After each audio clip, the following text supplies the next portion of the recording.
как ароматите стигат до мозъка. Науката за обонянието. Какво още трябва да знаем за етеричните масла? Работят на клетъчно ниво. Да, но преди да стигнат изобщо до нашите клетки, ние ги вдишваме. И те активират нашата обонятелна система, която изпраща сигнали до мозъка. И то до тази част на мозъка, която наричаме лимбична система.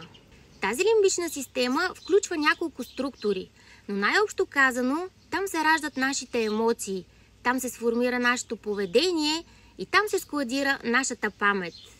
Ето защо те са едни уникални емоционални модулатори, които може да използваме за безбройните емоционални състояния, в които може да изпадне една жена, особено докато е бременна.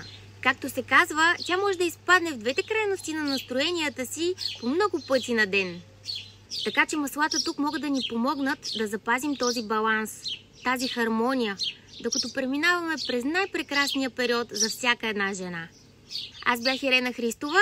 Последваме за още полезна информация от света на ароматерапията.